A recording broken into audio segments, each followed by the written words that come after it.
Audio. Hello, good evening, everyone. Welcome to Swiss Conference 2.0. I'm so elated to be here today, and I'm happy that Swiss Conference 2023 is even holding.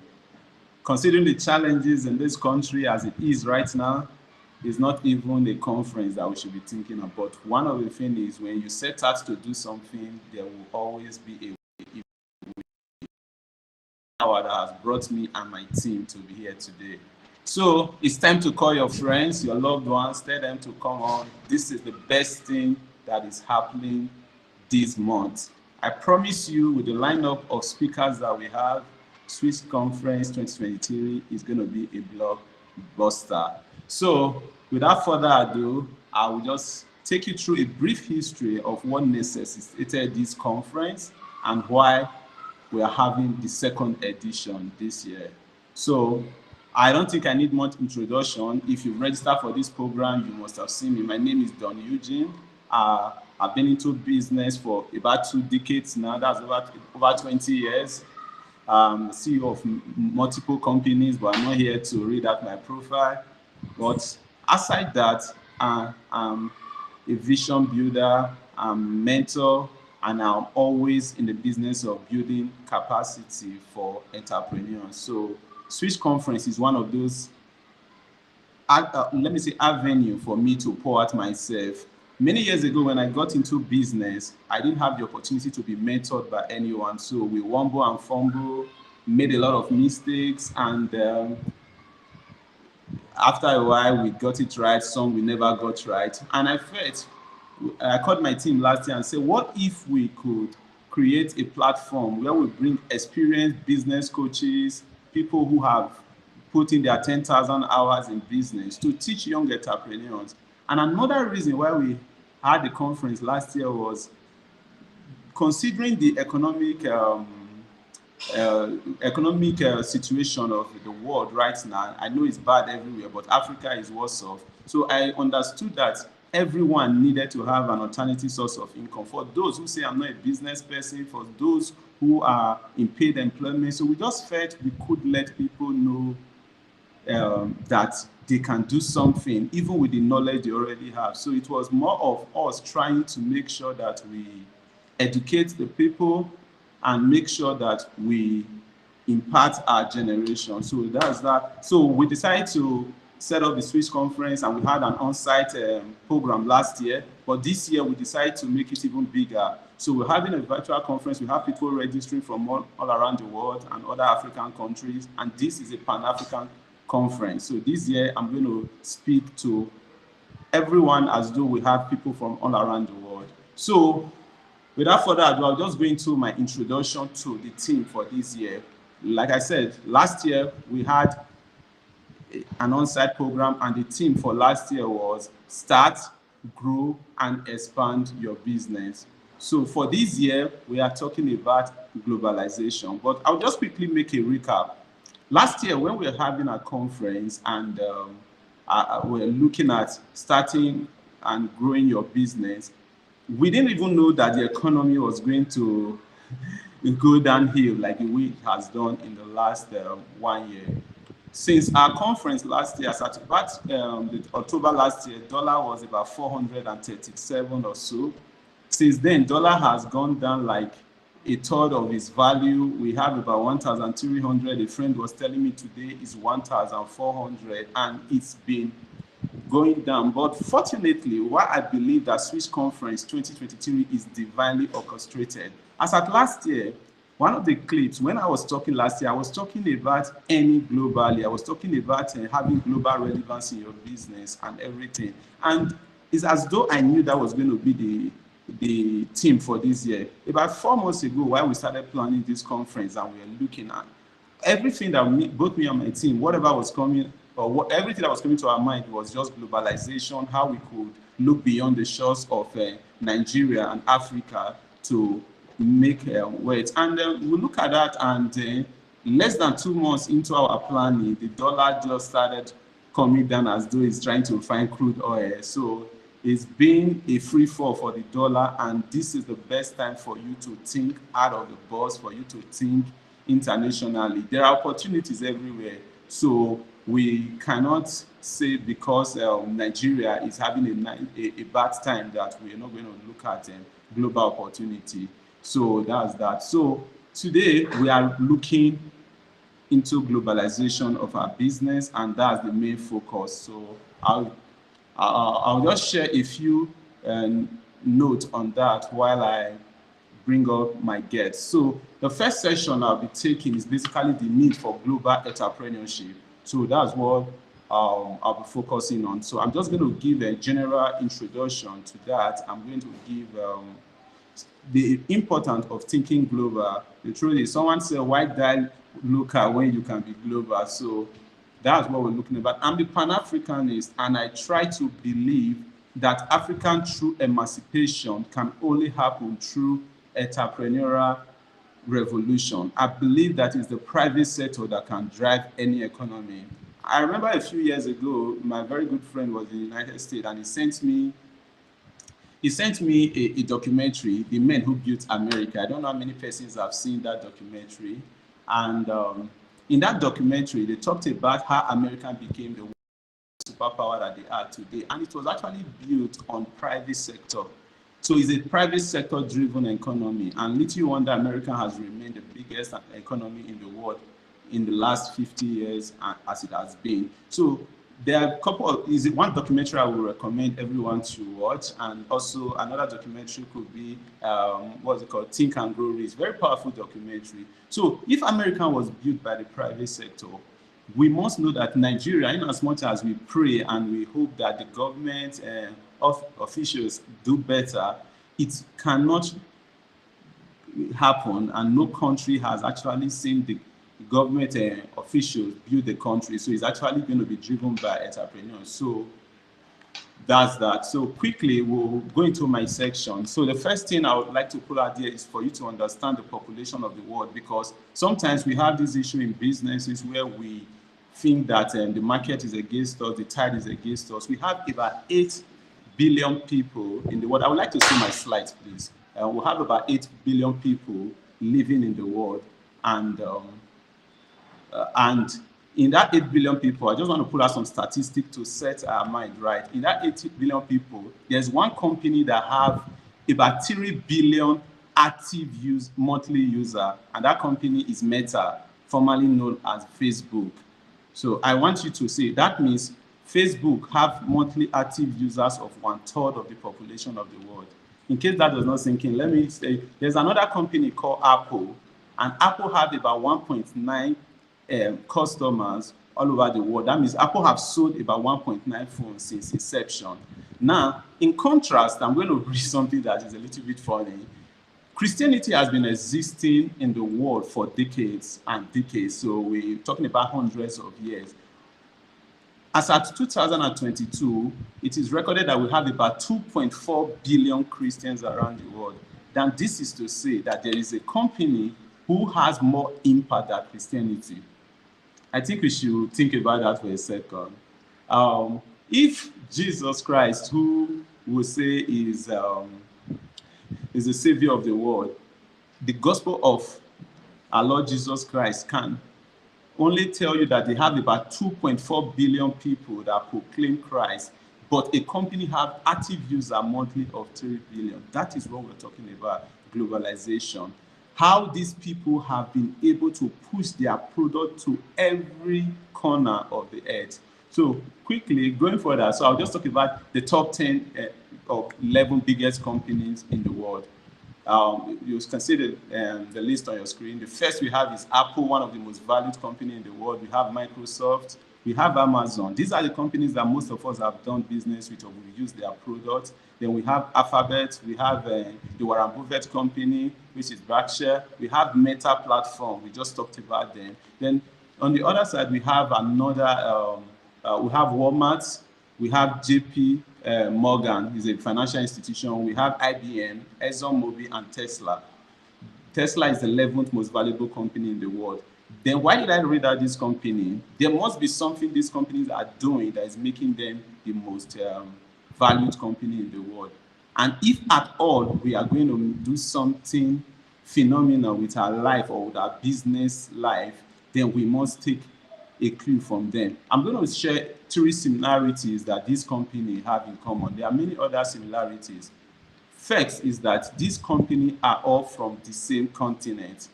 Yes, I tell you, they are all from the same continent, which is South America, which is America. Then we have these whole 3 companies are from the same country, which is the United States of America. And then the 3 companies are doing their business globally. So that means if you're ever thinking of becoming global, if you're ever thinking of having global relevance in business, you must look at this last point that I made. They are doing business globally. So you must be able to take your business beyond the shores of your country, your locality, your environment. I remember talking with someone some few years ago, was doing fairly well in business, and I was letting her know that, okay, this business, you can actually scale up this business. I said, no, I'm okay. I'm just okay the way I am. Fortunately, since the economy has been funny in the last 1 year, now she's looking at opportunities of how to diversify. And I'm like, when you had all the opportunities to do that a few years ago, you were comfortable. And I don't want anybody to be complacent and be comfortable with the way the world is going right now, with the way economy is going. So moving further, these companies collect all the wallets in the world and bring it home to America. And that is why America is the biggest economy in the world. Some of those companies I mentioned, their budget for research and development is bigger than the GDP of some African countries.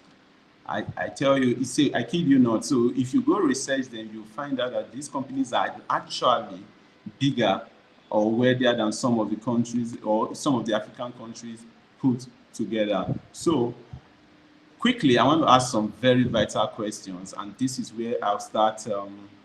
We'll start on learning so that we can relearn. My work here tonight is just to break the ice, to let us know the importance of what we are dealing with today, and bring in my guests so that they can share their words of experience, how we can take advantage of the global resources. There's something I always say, there is no lack in the universe.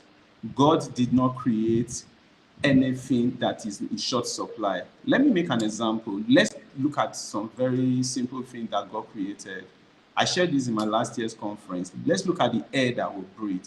You have it in excess. There's no point where you say, oh, we got to a certain part of the world, discovered that there was no sufficient oxygen or there was no air. Let's look at, since I was young, I've heard of deforestation. They've been cutting down trees over the years.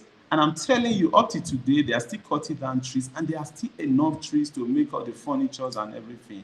Let's look at the construction material, the major primary construction material, which is sand. Sand is in excess. There's no time we are running out of it. Now, that will give you a clue. Everything God created is in excess. Everything God created, scarcity is man-made. Scarcity is in your mind. So until you get out of that mindset that, oh, there's not enough work, oh, there's not enough money, and then you plug into this new wave of information and ask yourself, how can I take advantage of the abundance of the universe? There is an abundance all around you. You can see it in the air. You can see it in the examples that I've made. There's abundance all around you. And it's about your mindset. And that, how many companies in Africa are serving the whole world? Let's think about it. Even the most valuable company in Nigeria, how many continents are they present? How many companies in Africa? We need to start asking this critical question. At the same time, which of the African product is touching all the countries in the world? We talked about Facebook. There's no country in the world that Facebook, except where they've been restricted, that Facebook cannot penetrate. We have Starlink. The internet I'm using to stream right now is a global product. Everywhere in the world, you can use it. That's how you think. When that company was launching, we just launched, I think, last year, they didn't even think of, okay, taking the American market. From the onset, they were having a global mindset. So what if we think like that? The truth is that if there's a will, there's a will. I said that earlier. If we think that, okay, this product I want to do, this app I want to do, I want to cater for the whole world. I want to have customers from India. India has about 1 point something billion people. Think if you get 0.01% of that population to be your customer, I'm telling you, you're made for life, and your impact will be long lasting. So lastly, on this question, how many of the applications that we use on our mobile phones are developed by Africans in Africa?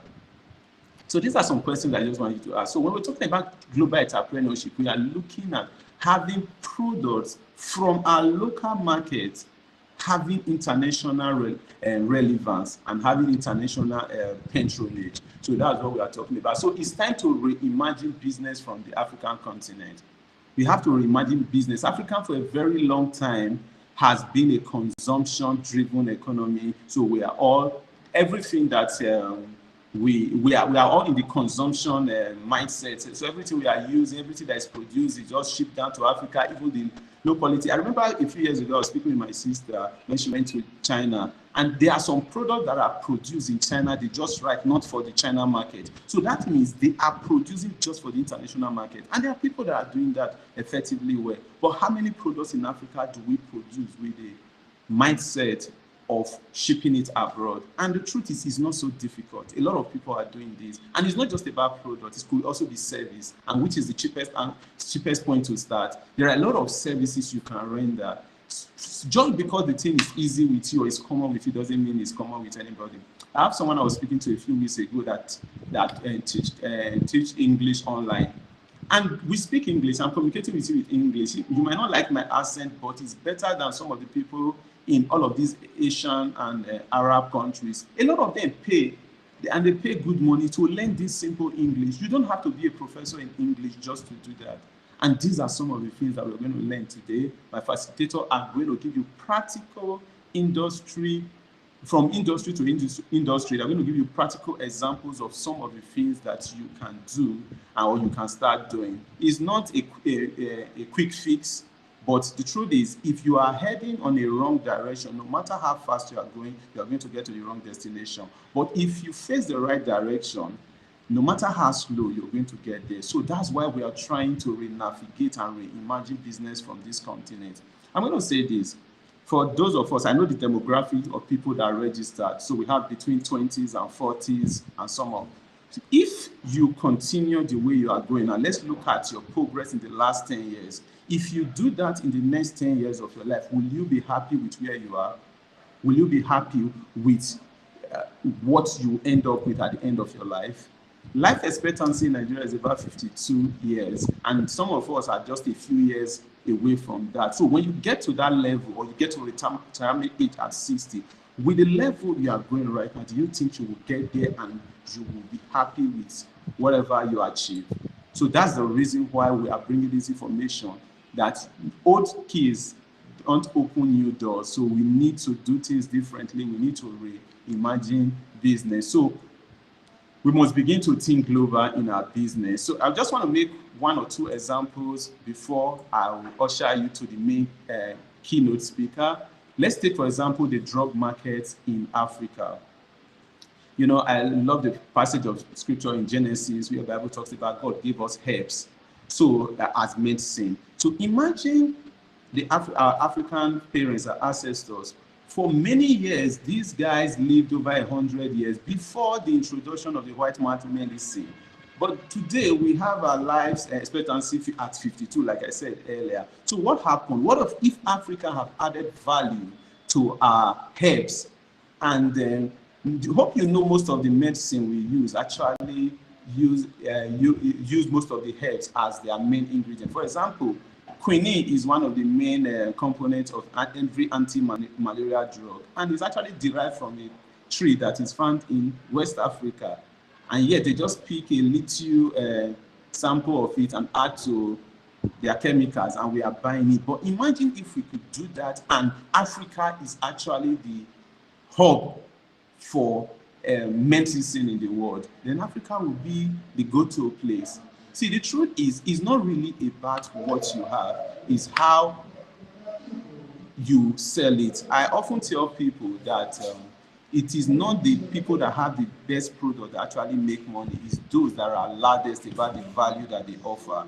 So when Africa start being loud about the value we offer, when we start telling our story differently, when we start projecting ourselves as someone that has something to offer and we are not beggarly, then that means we are ready to compete in the international market and not just be dependent. So that's what I've said that. So imagine if we begin to do all of that and where we'll end up. So now we are talking about going global. So a wise man once said, go where you are valued the most.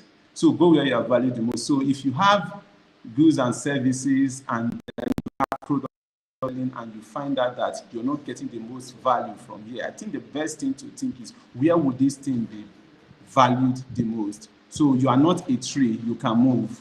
You know, something my sister said a long time ago, that she finds it difficult why people stay in environment that are earthquake prone, disaster prone, and yet year in year out they have this and I say we have this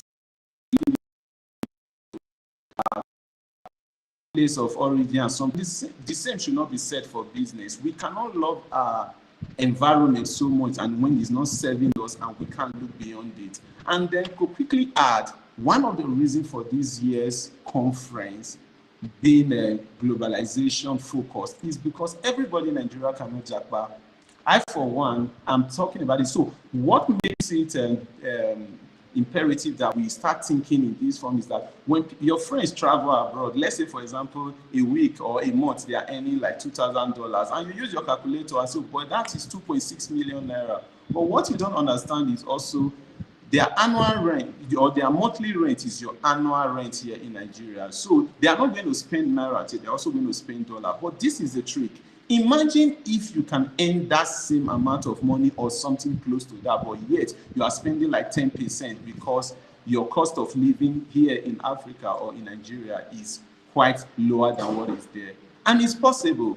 I've seen a lot of young men who are doing fantastically well in Nigeria just by taking advantage of the global market, and that is what I wish for you today. So opportunity abound all around us, and I would like us to open our mind to take advantage of it. So you package your product and service to where it will be valued the most and a premium price will be paid for it. So let's look at exploring the global market, because that becomes the next question. A lot of people will ask, okay, what market should I look at? I'll just give an example and leave the rest for my facilitators to handle. First is Africa in diaspora. 2 years ago, I was speaking with my team in construction, and I was like, we have about between 15 to 17 million Africans or million Nigerians living in diaspora. And I was like, what if you have a service that you can render to just 1% or 0.1% of this population? And the truth is, they remit about $22 billion annually. I saw a report on Punch in the last 3 years that Nigerian diaspora have remitted about $65 billion. Don't even bother to calculate it. Your calculator will run later. So the truth is, this is a market that you should look at. And most of this Nigeria, this money that are coming, they are coming in different sectors. Most of them is coming through fashion industry. Some are coming through construction industry. So what if you think? The truth is, if you think long and hard enough, you will find a product or a service that you can offer to this demographic. So African diaspora is one of that what's a community that you can look into. Like I gave an example before, there's also people that are not English speaking. There are people that are even in other parts of the world that require even the services or the things that we do easily in Nigeria there. So you think of that, and then you have a vision and a strategy to do that. So going global starts with a mindset and followed by a strategy. So you can't do anything worthwhile without a strategy. As a futurist that I am, I will always say that if you are not futuristic, you do not deserve a future. So I'll say that again, if you are not futuristic, you do not deserve a future. Some of us, a few years ago, thought that we were doing very well until the economy. I was speaking with my friend this evening, I wait for this conference, and I told him that the car I bought from the United States in 2013 or so, for about $8,000 or $10,000 was just barely about 2 million. If that car is still about $10,000 now, it will be about 13 million thereabout. So imagine Okay, I have another of my protege who got admission earlier in the year, and the money we are looking at, dollar was 400 plus. We are looking at about 7 to 8 million. As at now, we are talking about hundreds. We are talking about over 10 million for the same school fees, just because of the new administration and how the dollar has been floated. So you can see that just thinking that you are comfortable, you are okay, you can pay your rent. What if things go worse than it is right now? What if the naira further depreciates? How are you going to cope? And sometimes it's always easier for you to think when the pressure is not on you, unlike then when you will not even have the capital and have the energy to be able to do something about it. So that's that. So for every person walking the face of the earth that knows, everybody walking the face of the earth knows that success is an offspring of strategy. So you have to have a strategy for this market entry. For every vision, you will need to come up with a strategy to accomplish it. So with that, I'll leave you by saying, why stay local when you can go global? So why stay local when you can go global? You don't have to leave the shores of Nigeria for you to go global, for you to be able to take advantage of the global resources.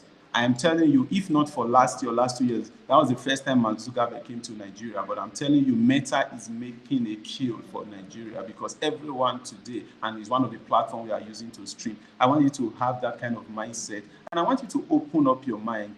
Like I said, old keys don't open new doors. My friend, which is one of the facilitators we have, Izu, will always say, a man will remain in prison in a room that is not locked as long and that opens inward as long as it keeps pushing. So if it does not occur to him to pull, so you will remain in prison there. So I don't want you to remain in prison in this mindset that I can't learn new skill, I can't do something. So you have to remove that mindset. You have to be ready to try new things. And what if you try this new thing and you see the next 5 years is far better than what you've done in the last 15 years? And that's what we're talking about. So with this, I'll be bringing on the first keynote speaker. I'd like to have on the screen, sir, please. I'll be bringing on the first keynote speaker. She's my mentor. She's my business coach. She's one of those people who have encouraged me in this part of entrepreneurship over the years. So I'll let her do the honors of introducing or reading out her profile for you to know that she's qualified. But what I would say that she is one person that has done business all around the world in the last 10 years. And she is a John Maxwell certified coach and a speaker. She's the MD of Work People Awards. So please help me make welcome architect Loretta Overe as she takes it from here. Thank you, ma'am, for doing this with us.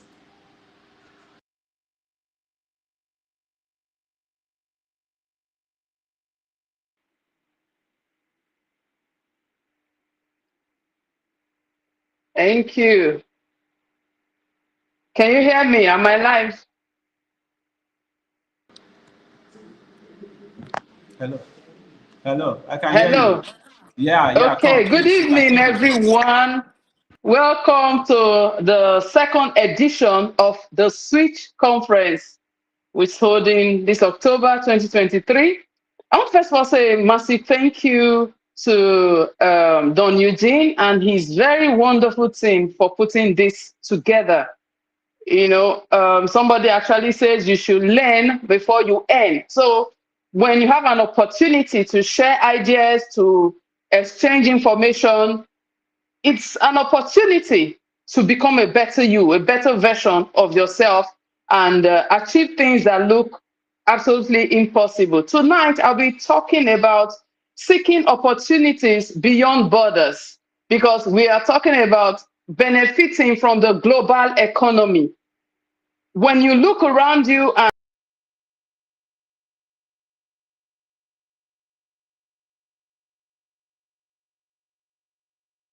and your vision is limited to your location, the borders have been blurred by the internet, by the knowledge, the vast knowledge that is available to us. So tonight I'll be talking about seeking opportunities beyond borders. I actually prefer to call it prosperity beyond borders. You know, there was a day when you had to be in a specific location to benefit from the economy of that location. But thanks to the internet, that has changed so greatly. And tonight we just delve in very quickly into the fundamentals, the things you need to know to earn better. One of the things that is so striking is how some of the richest men in the world, some of the most successful businessmen that we read about, that we meet day to day, don't do most of the things they were taught in school. Why school is a major foundation for a young child, for the youth, to get you to open your mind, it also presents a limitation when we cannot live beyond what we learned in school. The school's textbook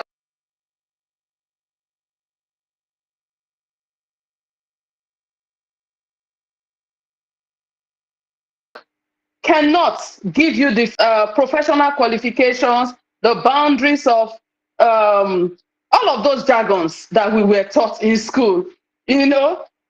A lot of people are imprisoned by their mindset. So frequently we talk about mindset shifts, and somebody wants to say, oh, but everybody talks about mindsets, how your mindset determines how far you can go. So that makes people think that, oh, when I'm talking about mindset, that means I have a better mindset. That means I am moving. No, just talking about it doesn't make you a better person. Actually taking the pains to make yourself better, to learn and unlearn, to improve constantly. People will say when you stop learning, you start dying. Very true. And that has got nothing to do with how many books you have read. It has a lot to do with what you are actually implementing. The certificates which we have been programmed to value plays very, very little role in what you will ultimately become if you want to be a big player in life. So you need to learn to put it away and focus on what's working now. And one of the things I would like to talk about tonight is, what is work? Oh, everybody wants to work. In fact, I was talking with someone recently, and she said to me, when I started my coaching business, people actually said to me, why don't you go get a real job? So the question is, what is a real job? Because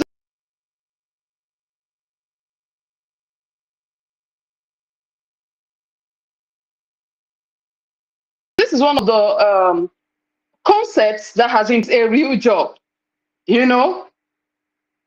To earn an income, it is expected that one needs to work. What is this work?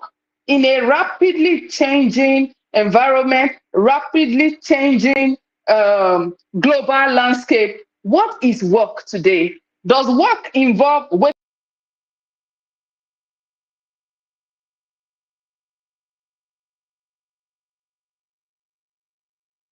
up in the morning, going to a specific, is your own business, what is work? The concept of work is any activity involving mental or physical efforts done in order to achieve a purpose or result. So it says mental or physical effort. And I think that over the years, emphasis has been on the physical efforts. So we have our parents who were so excited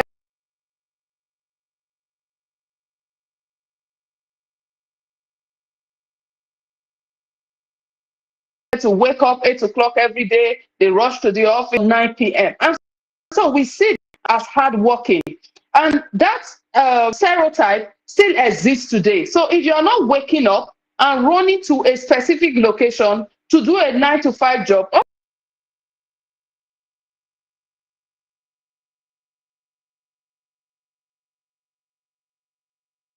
others look at you and think that, oh, you're not working. I try to do some freelance jobs. I'm selling XYZ. Why is that not work? Why is what you are doing not work? Why is it not scalable? Why does it not give you satisfaction? Because you have convinced yourself that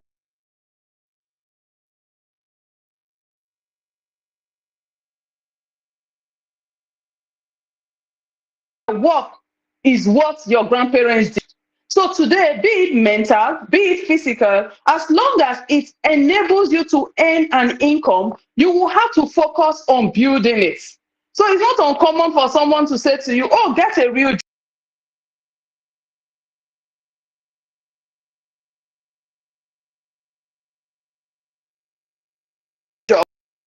you're going to do, why don't you get a real job? And after a while, he said to me, I don't understand why none of my children wants to get a government job. When you hear things like that, it tends to reduce the importance of what you are already doing, especially if you are not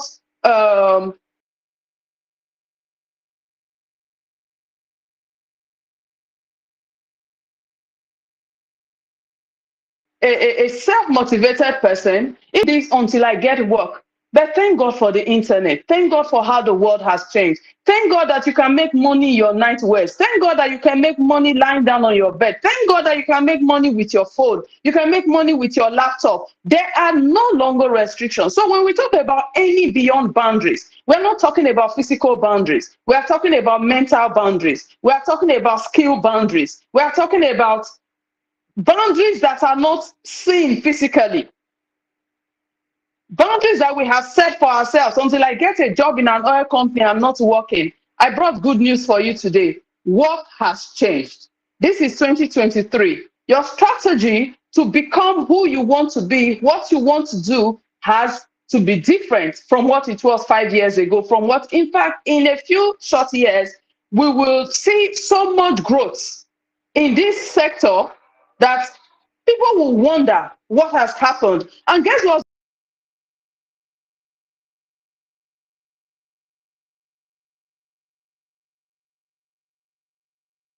Going to happen at the same time. Businesses need to scale. Businesses need to become more digital. You need to I think this is one generation that will pay for mental what do I say now, mental investments, mental capacity. Today you can be in Nigeria and work for a company in Nepal. You can be in Nigeria and work for a company in Brazil. But do you see it as work? Are you looking into this direction? It is estimated that the online industry is growing by 12% annually and is even expected to grow faster. So if you're a young person, it's interesting to see that today you can earn from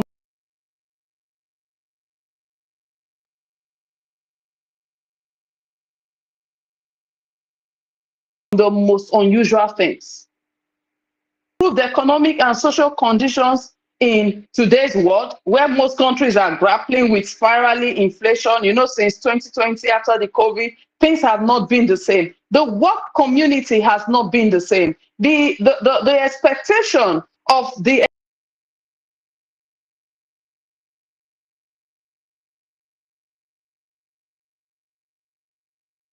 employers has not been the same. So we no longer want to have physical offices like they used to, where you have hundreds of workers coming and going. They want people to work for them from all around the globe, which is one of the reasons why a lot of them are investing in diversity. They are ready to hunt for talent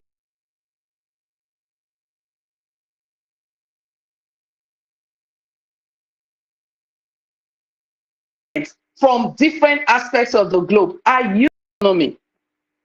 So the things that you need to do: number one, invest in a mind shift. I agree that work is no longer just physical. Work is no longer an employment letter given to me by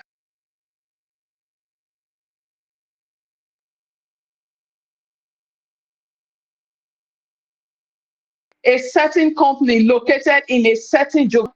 Accept that mind shift.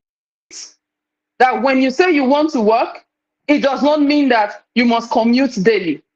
You are more or less talking about putting your mind to work, mental capacity to improve your world. And then number two, be open to learning.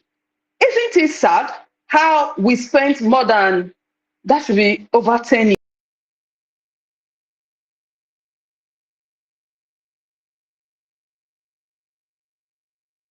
years in the educational sector? Consider all of those years. And then you tell a young person, you need XYZ skill, maybe to be a data analyst.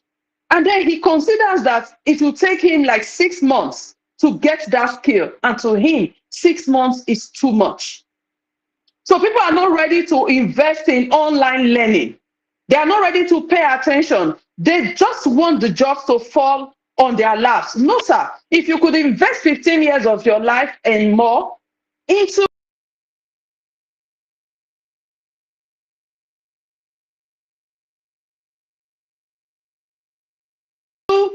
going to school, which only 5 months, why can't you invest 7 months? Why can't you invest 3 years to get skills that are being paid for by companies who require those skills? And so you have to invest in online learning. And then there are others who start, they lack the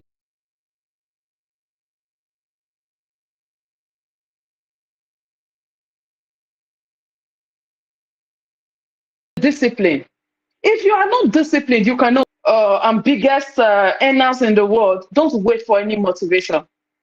They know what they want to achieve. They set their goals and they start moving. So acquire relevant skills, invest in online learning.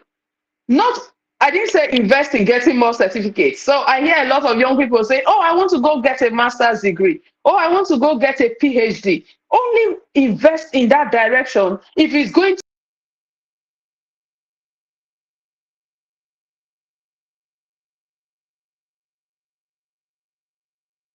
make you more marketable, make your skills.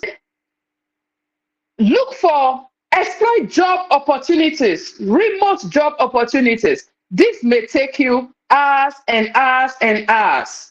You know, I've had people who said to me, oh, I've sent applications to like 3 or 4 companies. And I said, my friend, what are you talking about? We're talking of thousands, if not millions of companies who are recruiting in different aspects.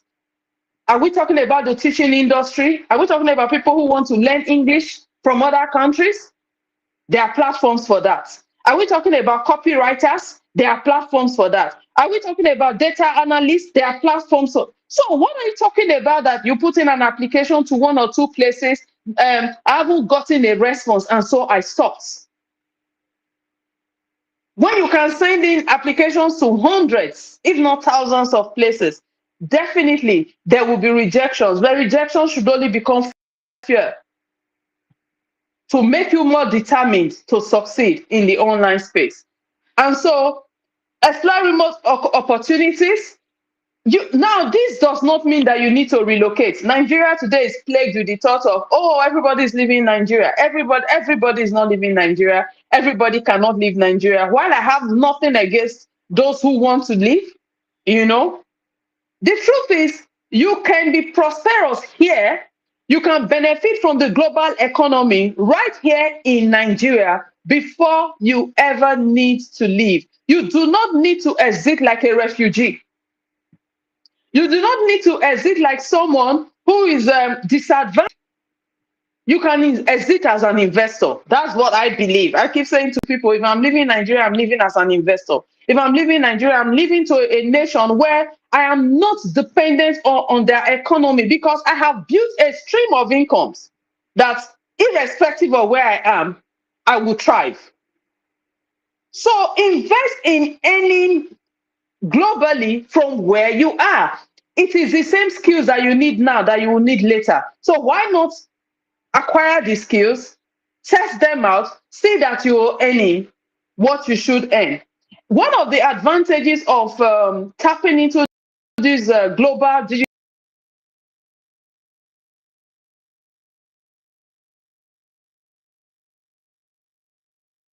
digital economy, online economy, and check for yourself and determine how far you are ready to go. You know, the internet has provided us with new terminologies, new opportunities. You know, recently I've been researching on what we call digital nomads. A nomad, like we know, it's that, like we used to know, when we mention nomads, you think of maybe the people who take care of animals and they move from place to place. So they are called nomads because they are always on the move. Isn't it surprising that there are digital nomads, young minds, brilliant minds, who are today free and able to live wherever they want to live while they keep working? And guess what? The people are planning for them. The corporations are planning for them. There are now accommodations for digital nomads. And these are people who are location independent. That's when you are at the airport, you know, international airports, and you meet young men who are so actively engrossed in their work. These guys are delivering KPIs right there on the move. So if their location independent, the economy of their nation has got nothing on them. They're taking advantage of technology and breaking barriers. And you can be one of such people. Then another thing I want to talk about is how the stock market, I've talked about being a digital nomad. I've talked about earning, you could be a copywriter. You could be, it's amazing. Sometime a few months ago, I stumbled on a website that pays you to upload everyday pictures.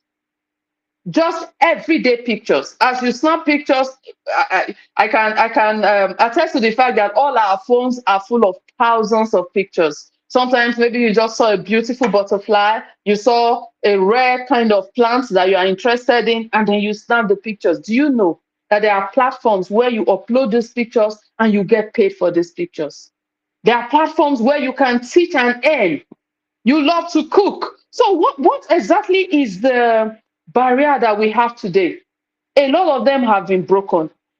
I want to talk about the stock market. I remember when we were growing up, when you hear about the stock market, you think of a stockbroker. You need to register with a stockbroker, and then they help you to invest in a stock market. And then they advise you when to sell. When you need to sell, you need to talk to them. And so it was not open to everybody. Isn't it amazing how today you can invest in the stock market right on your phone? You are completely in control of your investments.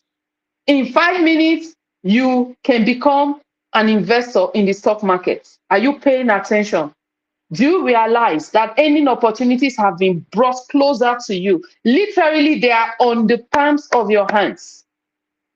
We have apps both from Nigeria and outside Nigeria where you can invest in the stock market. We have Bambo, we have Chaka, we have Tro, and lots of them. There's Passfolio and all of that. So there's really no excuse to not be earning. Should I talk about those who are selling books on Amazon? Before now, if you wanted to earn as an author, you had to write a book, look for a publisher who reads your manuscript and thinks, oh, you're good enough, I want to publish your book. No, you are not good enough, I don't want to publish your book. And then when he publishes the book, you now need bookshops that are willing to sell what you have. All of that has been dismantled. So you can write an ebook as little as 25 pages on any topic of choice that you think, the knowledge that you have, that you think others will require. Upload them on Amazon. And then what are you going to start doing? Earning. So you say, oh, is it as easy as that? Is there anything that is easy? You will need to put in time.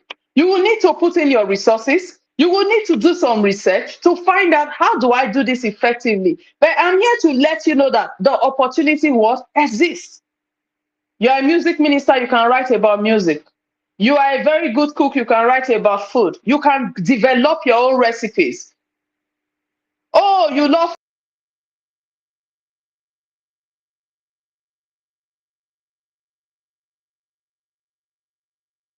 football. You can become an online football commentator to learn. Sometimes free, sometimes not so expensive courses. And then when you have learned, guess what? You can also put up courses on that same platform and begin to earn money. So women are earning, men are earning, youths are earning. Should we go to the content creators?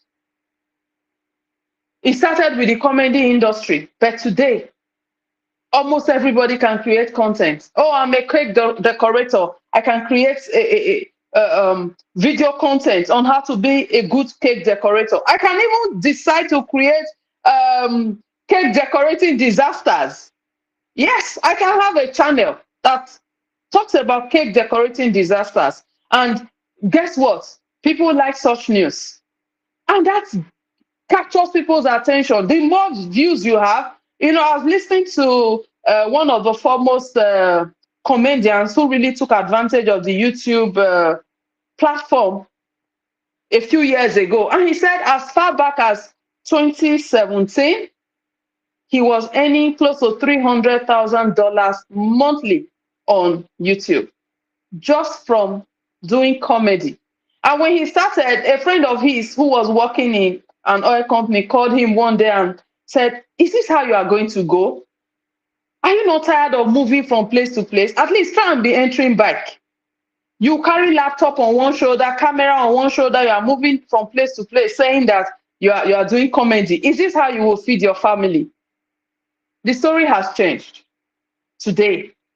I am very sure that that person will not mind switching positions with him. Are you convinced enough to pursue what you are good at? What is there to you? At the beginning, you may not earn a lot of money, but consistency, resilience, determination will bring the money that you want to earn. And so you can be a content creator. You can write about your travels. It's amazing how certain people have created content with their family, just how they live their everyday lives. The others are creating content with their jobs.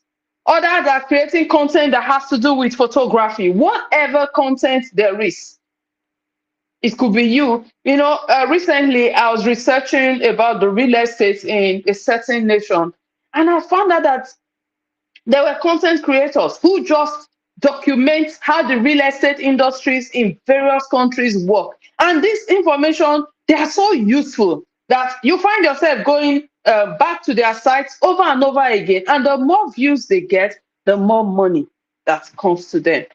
Can you see that there's no barrier to what you can earn, to how you can earn? There's no right way. As long as what you're doing is legal, then you can get started. There's no calling for perfection. Oh, I want to be perfect. I don't want to start with just maybe you think to yourself, I don't have a good phone. But that's the beauty of just starting. Perfection is not required. In a few years, you can look at your before and look at your after and tell how well you have come. So you can start with what you have. Is it the excuse of not having a laptop? Yes, you have a phone. You start with the phone, and the phone will give you enough money to buy a laptop. So in rounding off today, I want to say to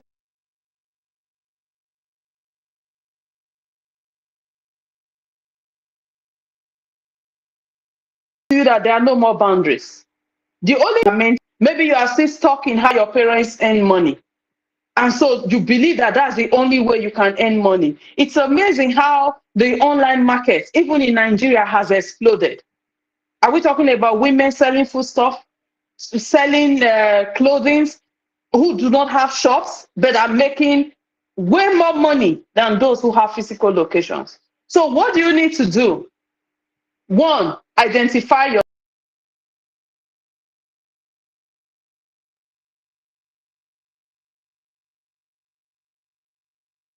skill or identify area of interest.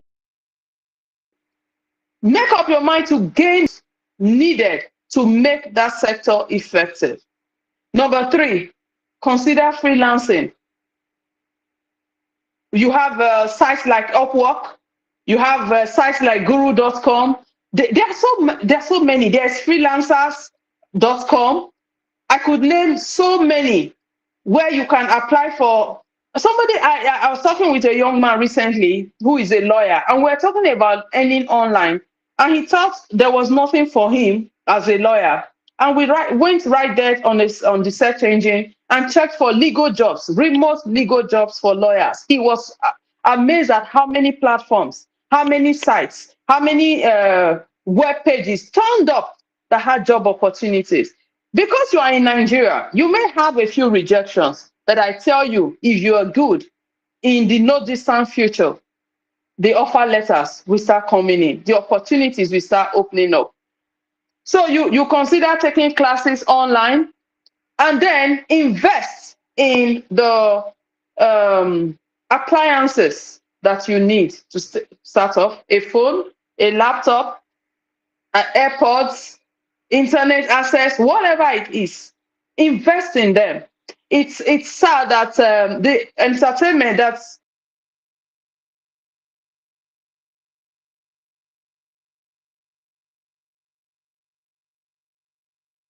the Not many people pay attention, but that's where the gold mine is. The new oil well is not in the ground somewhere in Bayelsa. The new oil well is online. It's in the knowledge industry.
Yeah, sorry for that.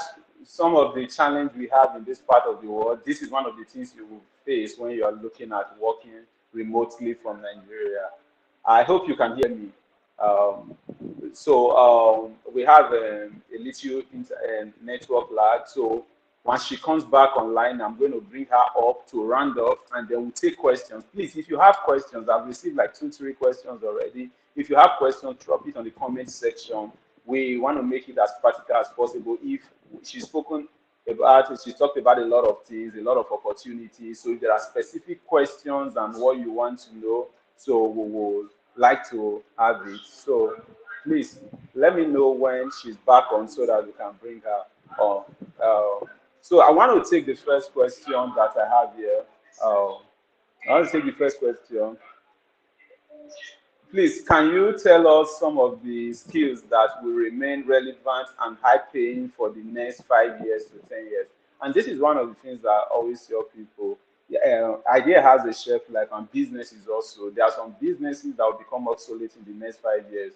Take, for example, if you were Take for example, if you were maybe a radionic, those people that repair radio and what's it called? Those people that repair DVD and all of them. So you find out that the industry has changed, and some of them didn't transition into mobile phones and all the other new devices. And today, nobody's repairing video player and all of that. So that's how you look at it. That's why I say you must be futuristic in thinking. So if you are looking at the industry that will be here in the next 5, 10 years, according to this question, you should be looking at along artificial intelligence, IT. You should be looking at the money will always be here, the money market, and all of that. So I think we have her back right now.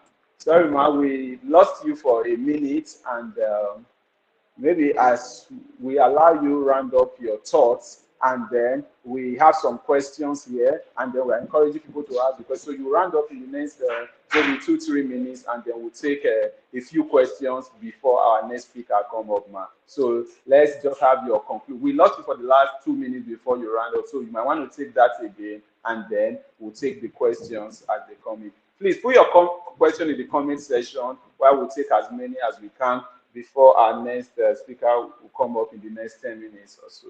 Thank you. Okay, so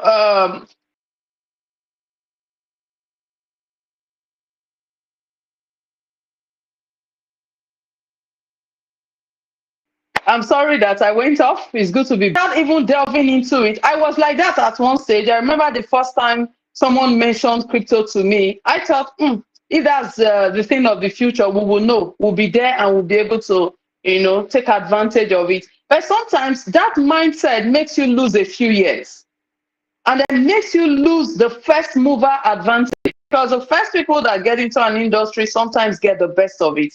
But today I have a different mindset towards what's happening in the crypto industry. So you need to allow yourself to learn constantly new things as they come out. In fact, you want to be one of the first to try anything that is coming out, you know.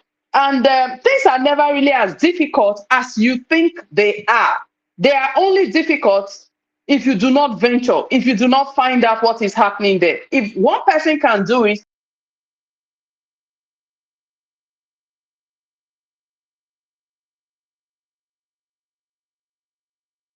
every other person can do it. So I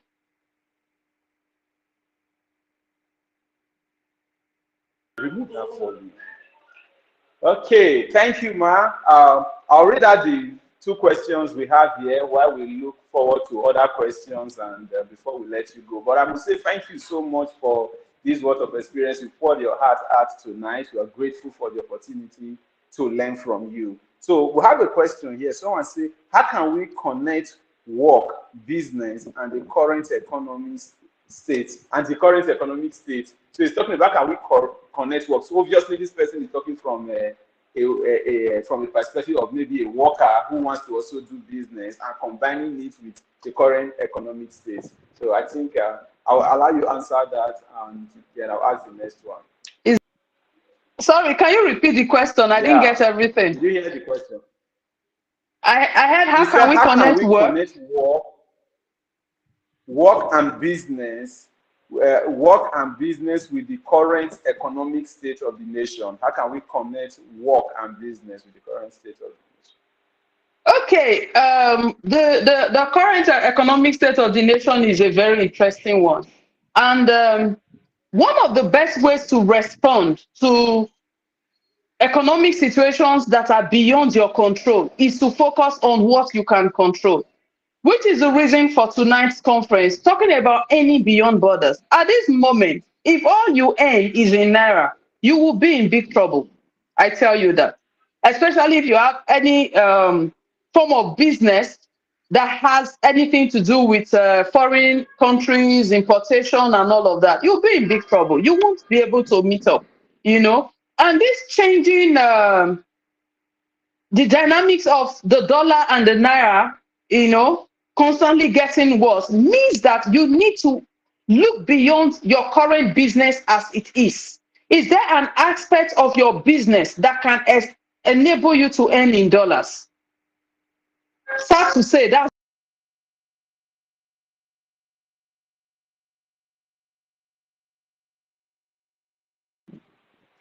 the only way out. If you are focused what you cannot handle, which is making sure that the naira is stable against the dollar, and look at, oh, beyond this, my current business, is there an online skill? Is there a remote skill? Is there an online investment platform? Not talking about Ponzi schemes, you know, that I can introduce to help me earn better. So it's living beyond Nigeria while living in Nigeria. That's actually the only solution.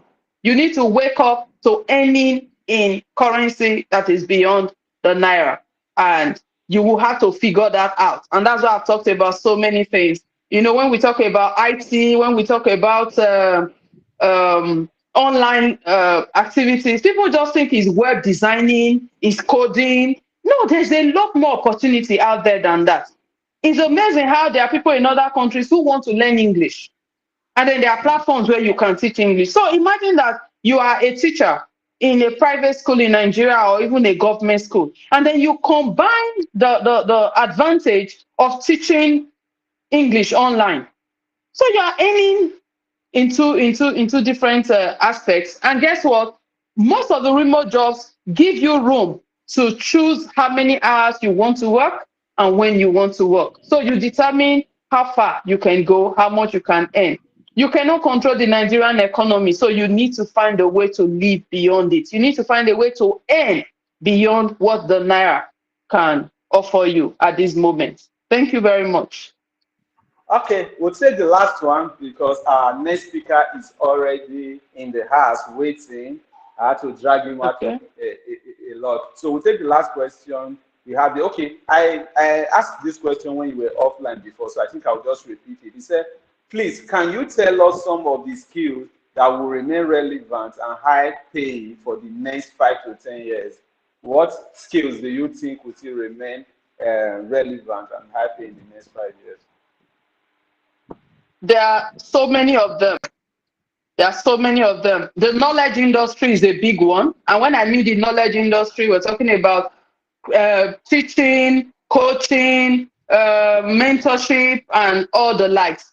But the knowledge industry, especially in the area of, it's amazing how we talk to our children, and you say to a child, oh,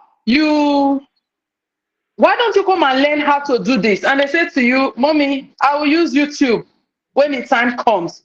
So that means that the opportunity to teach others to do what maybe you already do or what maybe your parents did, still exists. There are people who make drinks and want to teach others how to make drinks. And the interesting thing is they are making much more money from the educational videos than they were making from actually producing those things. So the knowledge industry is one. Number two, the data industry. With artificial intelligence, it means that the every company is using data. So we're talking about data analysis. We're talking about data harvesting. Yes, there's a data analyst who needs way more skill, but there's even the one who just helps to put up the data on certain platforms. So all the big businesses of the world are using data, and that enables them to know what to advertise, how to advertise, who to talk to. Isn't it interesting how you are talking with a friend and you talk about a particular product, and the next thing is showing up on your social media feeds? All of that is from aggregated data. So data analysts will be in huge demand. And then should we talk about artificial intelligence? Should we talk about website development? Should we talk about coding, softwares, hardwares? These are all sectors that are not going anywhere soon. All forms of technological platforms, project management. Companies are always in need of project management, digital business, people who can help a project determine how to run their business successfully digitally. These are all high-paying opportunities.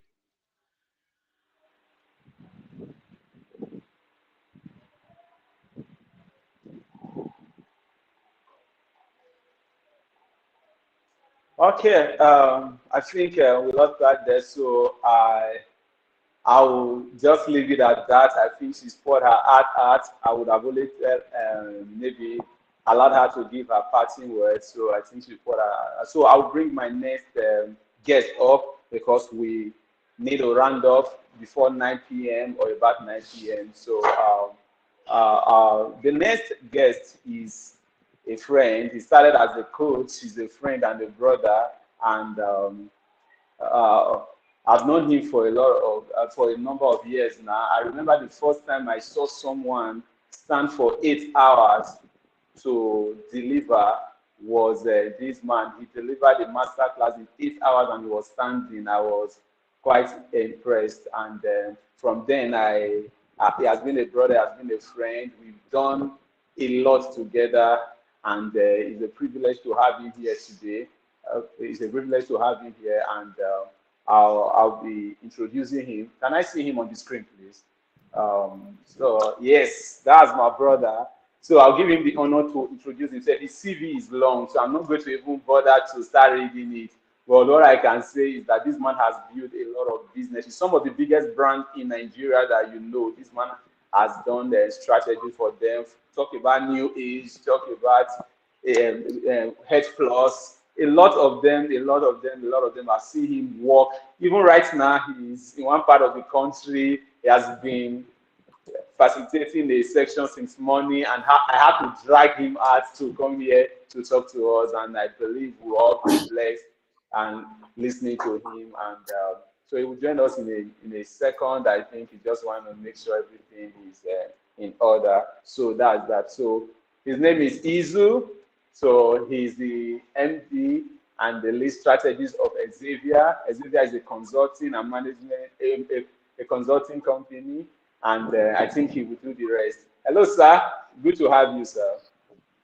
Mic check 1, 2. Can you hear me pretty well? Yeah, we can hear you. It's good to have you. Sorry for all the stress and sorry for dragging you in. But I know my audience are going to be wild and you're going to share those experiences that you had doing business all around the world and helping companies who are doing very well in Nigeria. So maybe you can just read out some of the works you've done so that they know that we are in safe hands. All right. So thank you very much. And first of all, let me start by appreciating you. On a lighter notes, when you said the guy that's spoken for 8 hours straight, I just quickly said, oh my God, I should turn this into being the Hilda of consulting. I quickly checked on Guinness Book of Record just now. I said, who has the longest talk? And I just realized that no, I should not even go there. It's too much. So thank you for the introduction. And then more importantly, there are also a few people who can bring me out today. I've literally been speaking for at least 8 hours again. And then downstairs of the, sorry, I'm away out of the house and I'm in my hotel room. There are a few people who can bring me out in very, I respect you a lot. That's the point. I really respect you and I appreciate what you're doing. I see the sincerity and I see the growth and the passion that you have in your heart. Amazing stuff. So let's deep dive. My name is Izu. This is spelled as E-I-Z-U. I'm the MD of Xavier. I'm a business and management consultant. I spent 14 years building businesses. Currently doing my PhD, 3 masters deep. First degree is mathematics, and then I have a PMP. We have consulted for at least 400 brands. 140 of them have become household names.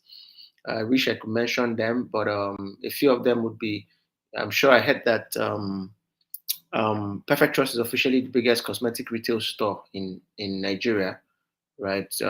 We're behind Perfect Trust. We're also behind Essenza, the perfume store. We're behind iFitness. iFitness is 22 stores deep, right? We're behind Rough and Tumble. We're behind New Age Chargers and a lot of brands. And I'm hoping that some of you here in the next 5 years would also become household names. So today, what I'm talking about is basically how can you among that. I've always felt that one of the fundamental problems we have in Nigeria, before you even talk business, is mindset, right? And I'll start with a quick story. Mr. Eugene, please, can you confirm how many minutes I have? 30 minutes, right? You have, can you open it up? You have 30 minutes of talk and then maybe about 15 minutes of questions and we'll go. So 30 minutes, sir. Fantastic. If I have 30 minutes to say stuff that inspires you and also equips you for your next level.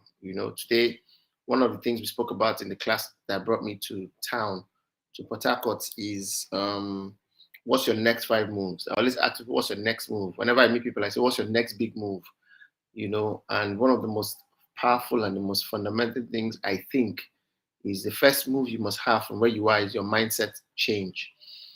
I strongly think that everything is created twice. Every single thing you see in life, the aeroplanes, the internet, the inventions that have changed the world were created twice. First mental, then physical.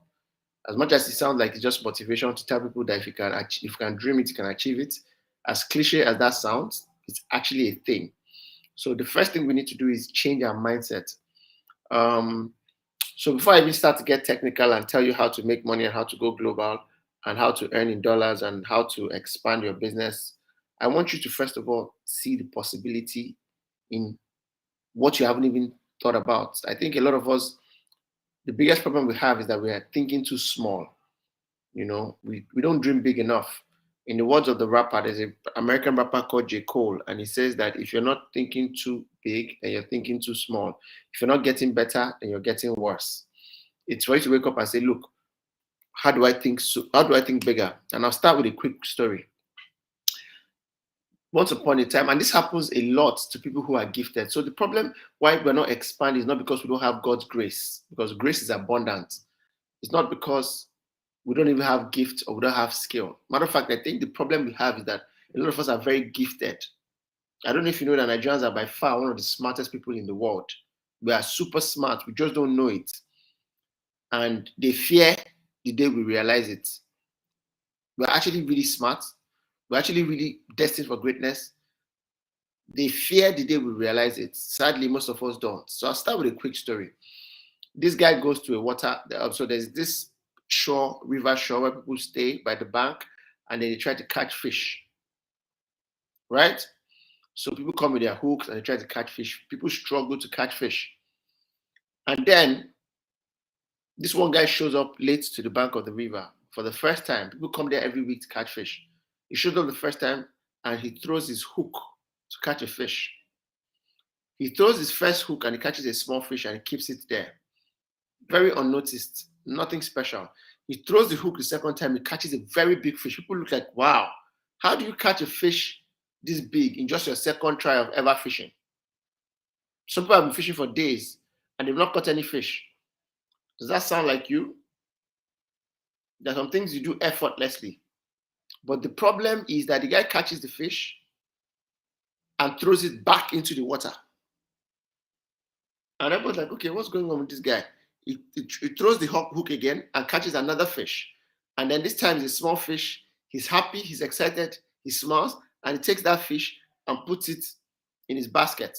He throws another fish, he catches a small fish, he's happy, he throws it there. He throws another fish, he catches a big fish. And then he catches a big fish and he throws it into the water, not in his basket. So that sounds funny, right? You catch a big fish, you throw it back in the water. You catch a small fish, you throw it in a basket. And then he does that over and over again. He comes every day. He does the same cycle all the time. Days go by, week goes by. They know him as a guy that has special talent to catch fish. But every time he throws a big fish, he catches the big fish, he throws it out.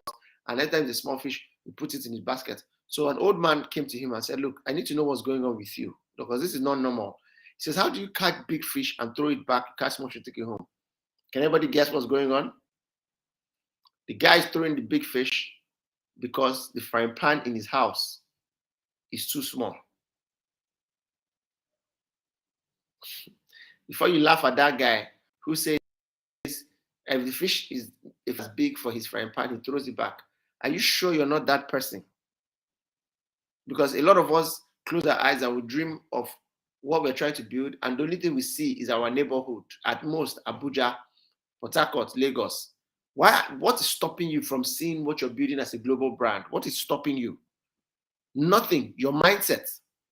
Your mindset. If you change your mindset, you see how you can be global. You know, just after COVID last year, I told myself I was going to do my first masterclass outside of Nigeria. I had my session in Maldives. I had my session in Dubai, and I'm planning to still have another session before the year runs out outside of Nigeria. And I just realized that, wait a second, there's actually a huge market outside of this country. What's stopping you? It's not money. It's mindset. This world we live in is like a big library. The problem is that we walk into that library and we decide to read only one book. Who goes to a big library, the biggest library, and decides to read only one book? How about the other books? You know what's sad? Some people don't even read one book. They pick up that one book and they read only one chapter. Some people read only one page.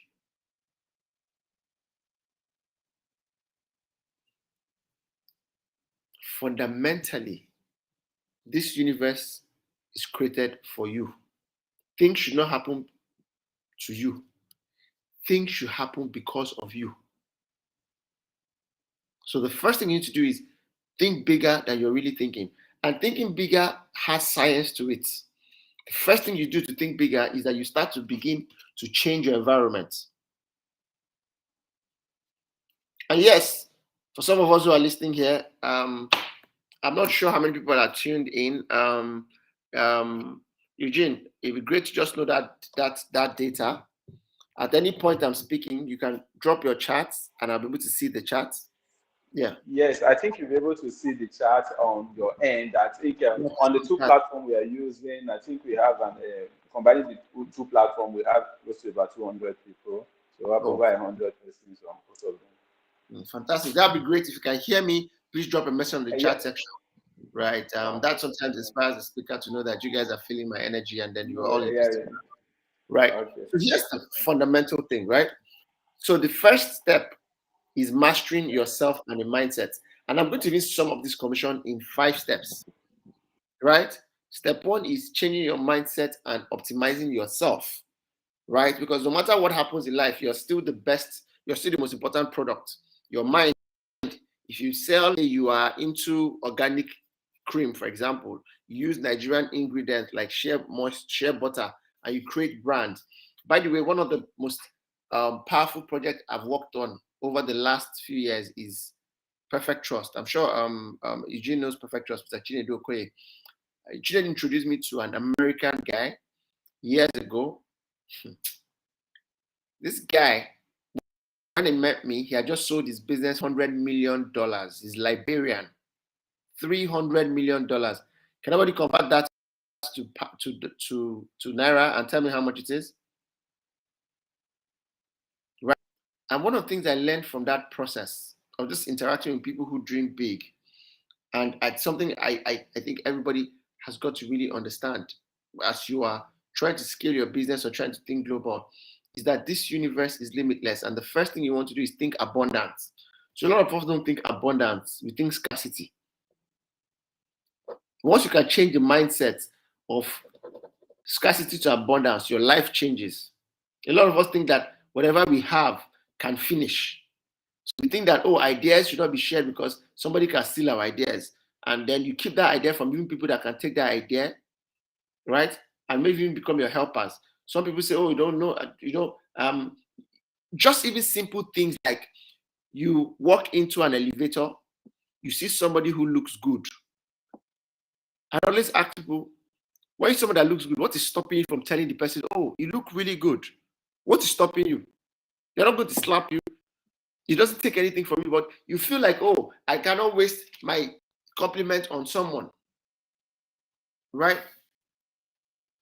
Can you guys hear me still? Okay, to confirm. Oops, connection is lost. Can everyone hear me? If you can confirm? Yeah. No, we can hear you. You are very okay. Don't mind that connection. Where I can hear you. You are live on. Okay, great. So remember, the first step is changing your mindset. Not thinking local and thinking global. And for you to think global, you need to think abundance, right? And to think abundance, you need to change your environment. A lot of us live in an environment of scarcity. What does change mean? Change your circle. Yes, it's okay to outgrow your friends. And I said this myself. It's okay to outgrow your environment. It's even okay to outgrow your dreams. Hope you know that the dream that Joseph the dreamer told his brothers that made them sell him to slavery, if you think about it towards the tail end of that story, you find out that his dream was bigger than the dream he told his brothers to be head of them. He ends up being the head of literally. So knowing when to scale up your dream, but just like that, it's going to happen. So like to say, anyone can fall off a ladder by accident, but nobody climbs a ladder by accident. So you've got to intentionally say, my mindset, and I'm going to change my mindset by changing my environment. If this requires, I'm telling you as a fact, this requires you changing your church, and I'm not saying change your denomination. I'm just saying change your church. If it requires you changing your church to a bigger church, maybe you're in the church where you're the local champion, can you go to a place where you can be inspired by other people? If it means you changing your neighborhood, I'll let's crack a joke to my friends and I say, look, it's better to live in a boys' quarter in Banana Island than to live in a flat in Ajangbadi. For anybody in Lagos, I don't know if you know where Ajangbadi is. It is better. I'd rather be a small fish in a big pond than be a big fish in a small pond. Am I communicating, guys? It's important that you think of yourself as someone who can be more, who can know more, who can have more. Be, do, have. Tell yourself every day you wake up, I can be more. Tell yourself every day, do more. Tell yourself more, you can. When you are around the circle, everybody thinks you are Odogu. When you are the smartest guy in your circle, when you're the richest guy in your circle, you just might be self-sabotaging yourself.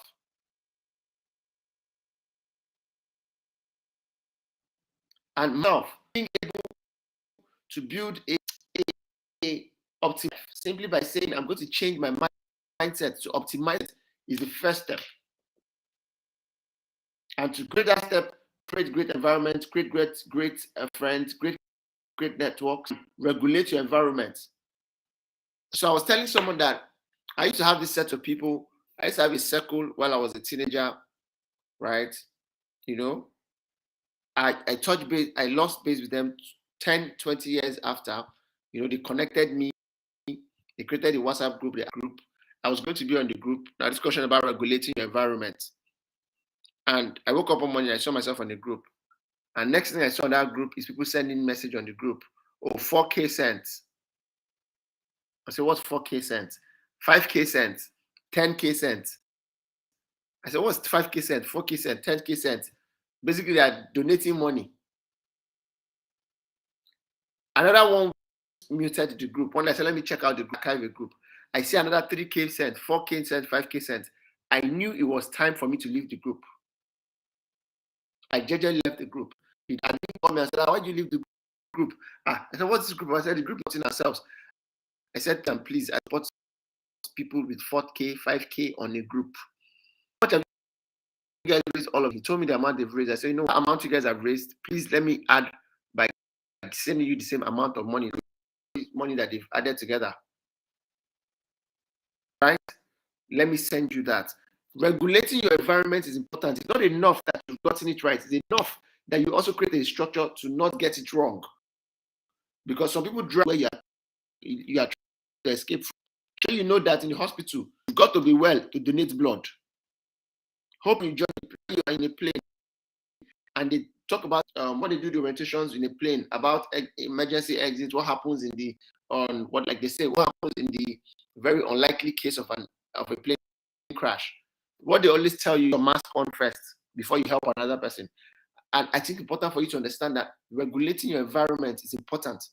Do not be engaged in people that keep telling you that, oh, Nigeria is terrible, Nigeria is bad, everybody in Nigeria is poor, everybody in Nigeria is struggling, everyone don't, and that's not to say that it's not a fact, but that's not the fact you want to know. That's not your truth. Tell yourself your own truth.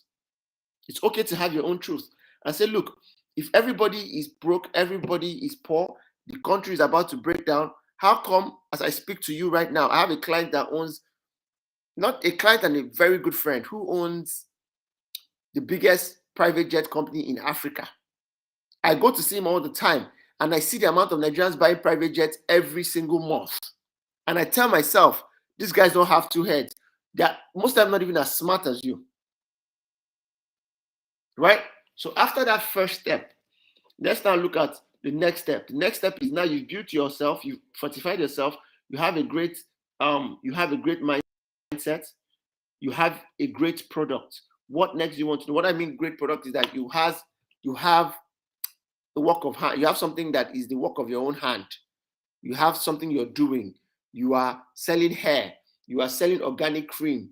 You are a trainer. You are a counselor. You are an executive coach. You are a virtual assistant. You are a life coach. You are a management consultant. You can be anything. And by the way, the people that make it now big are not even people that do regular business. I met someone that I said, how much do you make in a month? And he said, she makes $2,000. I said, $2,000. You know what $2,000 is? 2 million. That's 2.3 million naira as we speak right now. So you make 2.3 million naira living in Nigeria. I says, yes. How do you make money? You know what the girl said? The girl says, I speak Yoruba and I speak Igbo. I said, okay. She says, I'm online. I have a platform where I teach people who have jackpot. I have children how to speak Igbo and Yoruba. Why this resonated? I had to question my wife, and I'm like, oh, by the way, when you actually monetize the skill, my wife speaks Igbo, Yoruba, how very. I'm like, sure, you know that there are people that will pay you money to teach their children Yoruba and Igbo, especially people who are abroad. She says, I have training with them 3 times a week. I give them assignments. We gist, we engage. I said, what's the average time? He says in 3 months, they'll be speaking decent, communicable language between themselves. I'm like, oh, that's really interesting. Guys, am I communicating, guys? So once you create the great mindset, then, and 2, you create a great product, because if you pray for God to bless you, God will most likely make it easy for God to bless you. Just make it easy for God to bless you. The problem with us is that we are trying to create by praying to God, but we're not ready for the things that we want God to do. We think that once God does it, He has to do miracles. For this static miracle, like I like to say, a lot of Nigerians like to work on life on vibes and inshallah. I said, oh, and there's nothing wrong with walking on water. Jesus walked on water. But hope you know that 99% of the time, Jesus used boats. The Bible said Jesus walked on water, but the Bible did not tell you that Jesus' form of transportation was walking on water. Am I complicating, guys? So there has to be a process. And that process is having a product that people know you for, which takes me to my 3rd step. You have to build a brand. And how do you build a brand? You build a brand by making sure that whatever product you have, which is number 2, remember, number 1 is create a great mindset. Think abundance, think big. Nobody has gone to jail by dreaming or thinking too big. The highest people do for you is laugh at you. And you're not the first person they laughed at. They've laughed at Thomas Edison, they laughed at Henry Ford. They're still laughing at Dangote. Somebody said, how can Dangote be doing a refinery when everybody's doing electric cars? I said, well, you think the guy doesn't know that there's electric cars when he started it? Most of the people that are even laughing at you are not doing better. People that mind don't matter, and people that matter don't mind. I'll say that again. People that mind don't matter. People that matter don't mind. So people that mind, who are laughing at you, probably don't matter. Because people who matter know that it's not just a dream, because they've seen bigger dreams come to pass.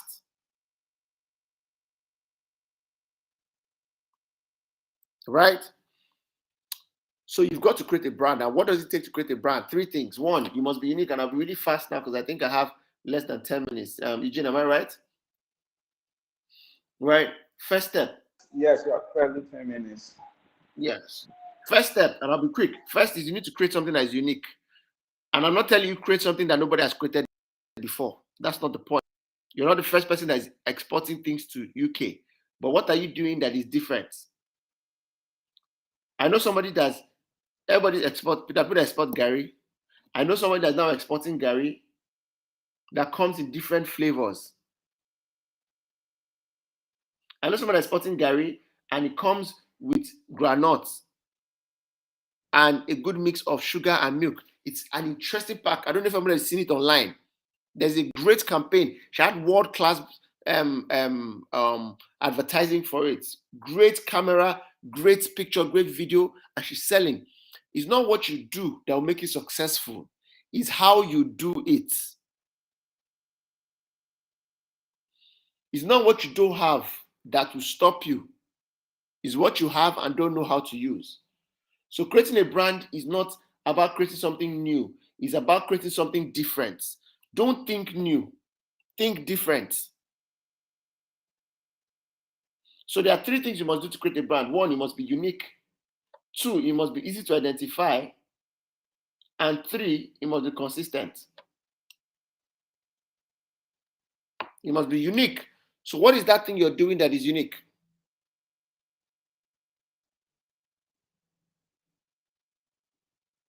What is that thing you're doing that is easy to identify? And what is that thing that is consistent? So I was talking to this young guy, and he told me an interesting idea. I saw this video that went viral a few days ago, depending on how fast you are with the internet to see what's going on. A lot of people have been posting videos and saying that, oh, they've jackpot, but they're feeling very lonely. Has anybody noticed that? Because when you jackpot, it's a new life. You don't have that much friends there. You don't have much family there. You know, Nigeria is a very extended family. Nigeria is one of the few countries where people that are not related to you call you uncle. I'm sure Eugene has people that call him Uncle Eugene, but they're not even from the same tribe. until this. It's a very interesting lifestyle and culture that we have here. We have a culture of Ubuntu where everybody thinks belongingness. You go to the US, you can be living next door with somebody for 5 years, you don't know the name of the person, or Canada or UK or UAE or London. Those are the 5 places where Nigerians go the most. And so that you're listening to me, this is important for you to know that there are 5 main countries people are jackpotting to. And why it's important? Ask yourself, what are the opportunities around those 5 countries? Nigeria last year created 20 billion, over 2 to 3 billion more than what we made in oil. In other words, Nigeria make more money from remittance than oil. What is remittance? Remittance is the money that people that have jackpot send money back home. That means there's more money in Nigeria from people who have jackpot than people who are that the money Nigeria is making from oil. So what does that mean? You are leaving money on the table by not having a business for people that have jackpot. And you know what's the irony? Consumer, but when people jackpot, they still keep their eyes back to Nigeria. So this girl told me, I said, look, this is when I heard that people are getting lonely in Canada. I created a platform that gets people to connect with like minds in Canada. You see, zero cost on product, just a platform. You can talk to somebody to create with 1 million naira, 2 million naira. You can develop an app depending on if you know how the street works. You can create a website, and she's making so much money from connecting people. Or when you go to, let me say, Vancouver, Canada, you can connect with people. You can know different things. You know, a lot of people that have traveled abroad. Why they are abroad? They still have people in Nigeria. Their parents are in Nigeria. Some people's wife are still in Nigeria where they are abroad, right? And what the app does for you is that it helps you manage both Nigerian interests.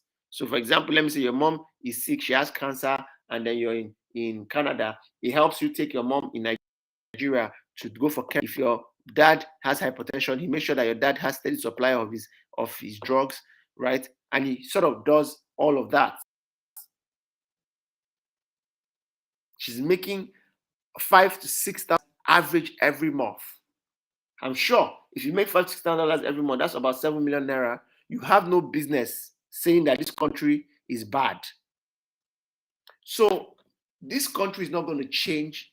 And I wish I was going to tell you different, but I can't. In the words of Greg LeMond,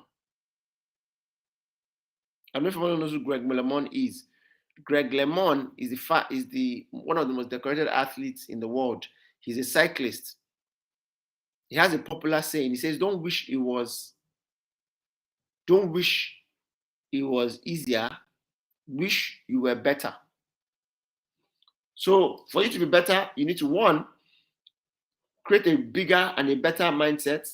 And that mindset should be driven by abundance and not scarcity. When you don't think scarcity, you give more. When you give more, you are more pleasant. When you're more pleasant, you attract better people. When you attract better people, you give value. When people see you have value, they do business with you more. Step 1. Step 2 is you must be able to build a great product. Step 3 is you must be able to create a great brand. And if you want to create a great brand, you must, 1, be unique. 2, you must be easy to identify. And 3, you must be consistent. What you're doing, how easy is it to identify what you're doing? If what you're doing, you put 4 other things next to it, how people know that yours is different?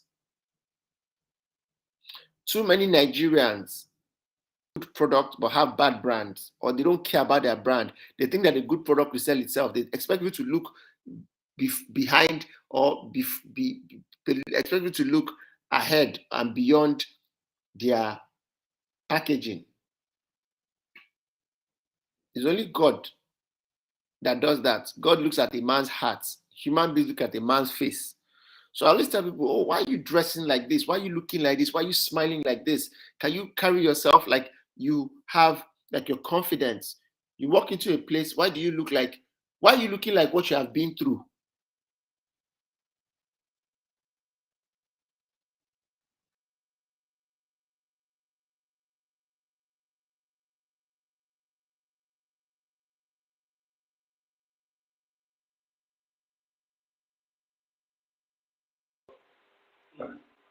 Okay, the internet has not been so friendly today, and this is the reason why we need to take over and build a better country for us. I think Izu has shattered all the table. I don't know how many of you, my note is full. I've been taking a lot of notes. He said a lot. Think, they don't think new, think different. And think just on that and on the abundant mindset is enough for you to take home for the night. He talked about destructive thinking. So I'll bring him on back again. Okay, sorry, we lost you for a minute. Welcome back. Yeah, And Nigeria yeah, happened in Nigeria. Nigeria happened, so this is the reason why I told them Nigeria will only be built by the private sector, and we all have to be bigger to be able to fix this country. Thank you so much. You're doing well, sir. So we'll allow you to wrap up your thoughts, and we'll take one or two questions while we Yeah, absolutely. allow In 5 you minutes. rest. Absolutely. Can you Okay, guys hear me? Mic check 1 2.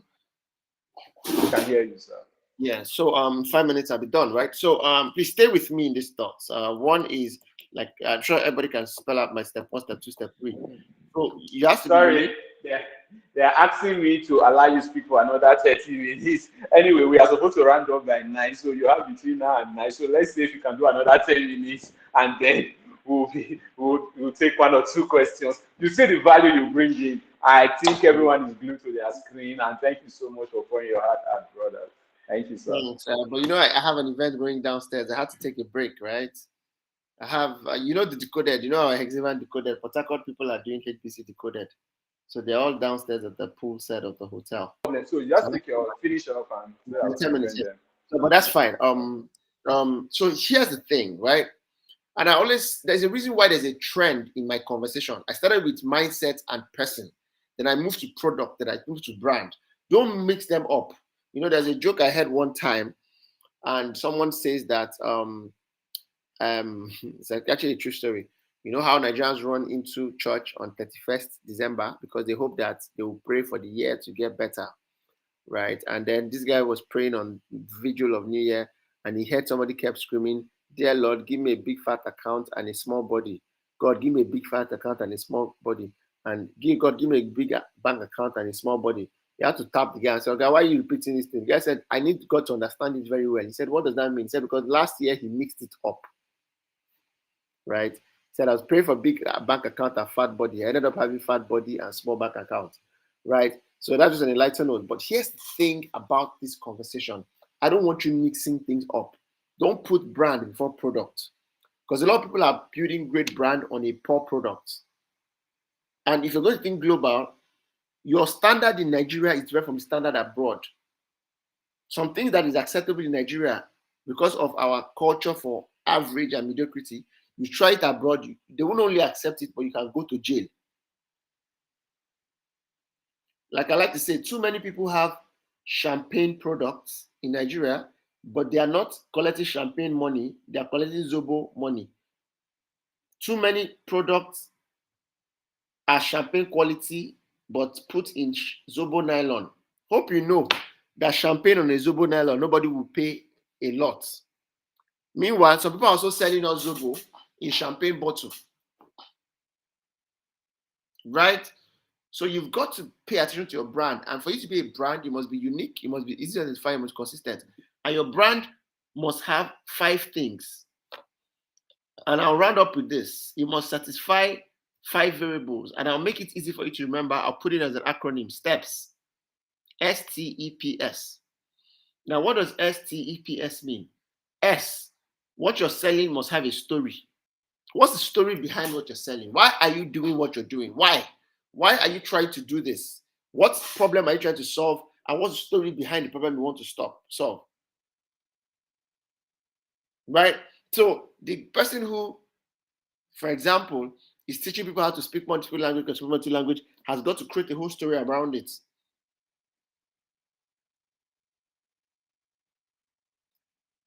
When you think of Apple, what do you think about Steve Jobs? What do you think of Steve Jobs? What do you think about the guy that dropped out of school, brilliant guy, genius? When you think of Bill Gates, what do you think about the guy that's the richest man but dropped out of school? These are all stories that are supposed to be negative, but we convert it to positive and to sell their brand. What is your advocacy? What are you advocating for? S is brand story. And today in class, I was just telling people that if you look at the biggest brand in the world, Coca-Cola, for example, Coca-Cola, no other product in the world is as distributed as Coca-Cola. I don't know if you know, Coca-Cola is the most distributed product in the world. Every day, 1 billion bottles of Coke is distributed around the world. 1 billion bottle of Coke is sold every day in the world. 1 billion bottles of Coke is sold every day in the world. And I said, what's the strength of Coca-Cola? Is storytelling, is marketing. I don't know if anybody knows this fact. Coca-Cola invented Santa Claus. Yes, Santa Claus. There's a reason why it's wearing red and white. Christmas color is not red and white. Christmas color is actually brown and green. Coca-Cola changed it. Coca has the most amazing stories ever. They always tell us story every year. There's a year they told us to share happiness. There's a story the year they told us to share a Coke. Share a Coke means that you can buy a bottle of Coke from ShopRite and they can customize the label. Do you remember when they customize the label? So what is the story behind your brand? What's the problem you're trying to solve? And do people know that that's the problem you're trying to solve? Because sometimes people don't just want to buy a product. People want to buy a vision. Oh, guys, we are building the biggest this. Let people know that you're building the biggest blah, blah, blah. Look, oh, I'm small, oh. I'm just selling small organic cream, oh, but I'm building the biggest organic cream business. That's important, extremely important, right? T is trigger. Trigger means who are the people within your circle who are influencing what you are selling. Trigger means strategic partnership. Who are the triggers for what you sell? Most people don't just wake up and buy. There's a reason why people buy something. So, for example, you sell organic cream. Hope you know that Harmattan, just something small thing as a season, affects the number of products you sell. Sure, you know if you sell cream, Harmattan, would you not sell more cream in Harmattan? So what is your plan for the next Harmattan? Do you have a plan for Harmattan? Are you creating a whole story around, oh guys, oh, we're the official product for Harmattan? As sarcastic as that sounds, you're trying to let people get to a mindset where they can think Harmattan and think you. Have you ever been in traffic where you think where rain is falling and to eat hot corn is hungering you? Because your brain has been wired to think corn and rain. Have you ever seen when people say, oh, so rain is falling, they say, oh, weather for two? It's all in the mindset. You think rain, you think something else. When people think of a product, what do they think next? Who are the triggers for your business? Who are the triggers for a business? I'm a business and management consultant, and one of the things I do is business development, business plan, helping people start business. And I realized that one of the biggest triggers for my business is Christmas. So I don't play with my Christmas. You know what that means? When I say Christmas, I mean December, not 25th December. I mean the season called Christmas. I noticed that a lot of people, once it's November, December, they seem to want to act like next year they'll be better. People start to want to do retreats to plan for the year. People start to have all these funny things like New Year resolutions and themes. In my business, is my peak period. People now come and say, please, I want to do better next year. What can we do? I realize the only time we do 2 master classes in 1 month is Christmas. So that's my trigger. What is your trigger? And why is it important? In people who want to earn in dollars, and I think anybody who runs a business right now, you are self-sabotaging and shortchanging yourself when you are not earning in dollars. And the best way to earn in dollars is not to travel to go to do Japa. I was telling somebody that, sure, you know that it favors you to be in Nigeria. I said, if you name Mr. A and Mr. B, Mr. A lives in Canada, Mr. B lives in Nigeria. But Mr. A, which lives in Canada, makes $15,000 a month. That Mr. B that makes $10,000 in a month is better off than Mr. A that owns $50,000. I don't know if anybody knows this math. That the guy that earns $50,000 in Canada and the Nigerian that earns $10,000 in Nigeria, $10,000 is still earning dollars by Nigeria, but lesser, is more profitable and has more value in terms of saving money and growing than guy in Canada. Can we guess why? If you earn $50,000 in Canada, you are going to pay almost 20 to 30% of that on tax. You can live your whole life in Nigeria without knowing what tax rate is. The guy is going to pay rent every month. If you add it up, out of that $10,000, $15,000, you might not spend as much as $3,000 on rent. Food is more expensive. So the ultimate goal is, how can you be in Nigeria? While you're praying for God to japa, why don't you pray for God to give you a japa idea while you're still in Nigeria? And the only way that can work is trigger strategic partnership. You don't need to be in UK and US to do a business in UK and US. For example, you're teaching. You say, oh, I want to go to Canada so I can start a teaching course for Canada. Why do you have to travel there? You want to have your product you want to sell, say, Nigerian ingredient or Nigerian food. Why do you have to be in Canada or US or UK to do that? All you need is a partner, somebody who owns a restaurant abroad that's ready to take your product.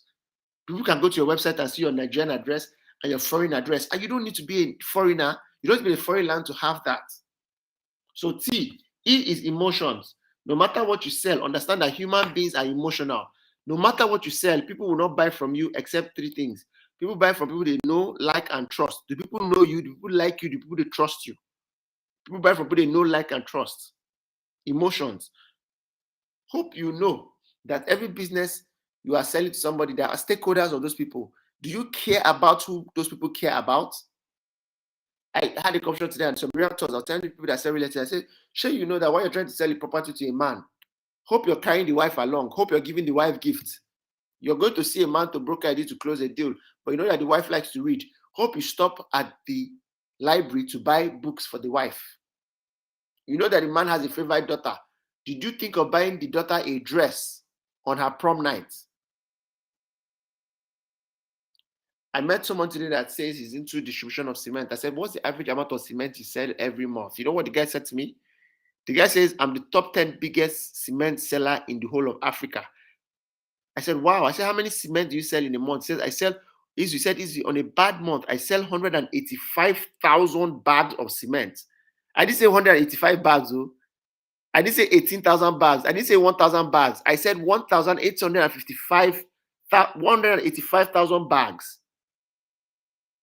I said, break down how you sell. He said, there's a particular company that buys from me almost 10,000 bags every single month. He says, all I just did was when I was traveling, me and my wife noticed that she likes a particular type of stuff. When we're coming back, we buy it in bulk. We go there to give her, we drop it for her. He said she likes a particular type of dress. We buy that dress from UK and we'll give it to her. People are emotional. Tap into their emotion. STEPS. S for story. T for trigger. E for emotions. Then P is practical value. Before you try to make so much money, how many people have tested your product? Have you given them for practical value before? You know what the malam does? You want to buy suya. What do? The malam cuts more suya and gives you. My question is, how many times you eat that suya and walk away? Practical value is important. Let people try out it.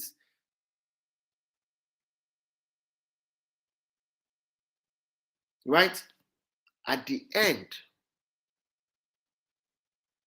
there's so much more opportunity in Nigeria than there are challenges and opportunity. Yes, Nigeria is filled with problems. But if you are filled with solution, there's nothing you cannot earn, you cannot do.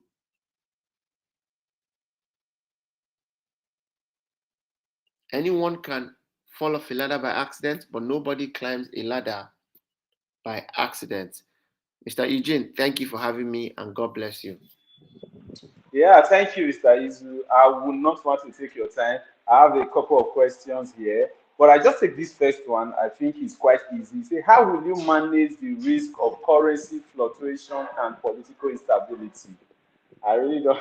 So then, okay, let me add up the two together. I say, how do we adapt our product or services to meet the need of the international customer? You actually said that about the level of quality here might not meet up. So he's saying, how do we adopt the product to meet the level of international customer? Then the second question was, how do we manage the risk of currency fluctuation? You know, some Nigerians have become poorer with 50% in the last 2 months. Just keeping your money in the bank. If you had 10 million naira in the bank as at, let's say, August, by now, that 10 million, the value of that 10 million is just barely about 5 million if you want to use it for anything, buy something from outside the country or anything generally. So I don't know if you heard my question. Maybe you can just share light on that. Okay, so how do you control quality? One, research. I wish I could answer your question more directly, but you didn't tell me what you do. So quality differ. For example, you sell stockfish. The way we sell stockfish in Nigeria is not the same way you sell stockfish abroad. The way we package gari, right? For example, we try to export snail in Nigeria. The standard of how we transport snail is not the way that in UK. You need to do research, know the country, know the consumer behavior of the country you're going to, know their regulations. Every country has laws. You've got to know the laws of the country you're going to. Make friends. All these things of I'm an introvert. That's how we are in our family. That's how we are. There's no space for that's how we are. That's how we are in our family. Right? You've got to make friends with people abroad. Sometimes you can afford it, and I do know that not everyone here can. Travel abroad, not to jackpot, just go and visit, build relationship, build friends. Right? So I think the answer to that question is research. Now, research doesn't have to be some guy who is doing research methodology. It could be very informal research. Put a call, send a WhatsApp message, send on your WhatsApp story. Hey guys, I'm trying to export this thing. Does anybody have an idea of how it works? Know what is on the UK ban list. Know why it's on the ban list. Know what is in Canada ban list. And then the second question, how do you deal with dollar fluctuation? Honestly, as a rule, I don't like to talk about things I don't have control over. Right? Yes, sir. Stephen Covey, in his book, 7 Habits of Highly Effective People, I think everybody should read that book. Talks about a concept called circle of concern versus circle of influence, and says that there are 2 things that people worry about. They worry about things in a circle of concern and things in a circle of influence. Circle of concerns are the things that cloud your mind that you have no control over. Circle of influence are things that cloud your mind that you have control over. Says average people like to concentrate on circle of concern. Great people concentrate on circle of influence. So what are the things you can influence? None of us in this room have any influence on Nigerian exchange rates. We don't. Those are macroeconomics terminology. Those are fiscal policy and monetary policy issues. Right? So why are you spending time discussing it? What you can do is, what can I do that even if dollar is $5,000, it doesn't affect me? I'm planning breakfast with Izu in London. I'm planning masterclass in London. Right? So don't join that bandwagon of people sitting down in street corner with people selling newspaper and be arguing what is in newspaper. Average people discuss problems. Some people discuss ideas. That's right.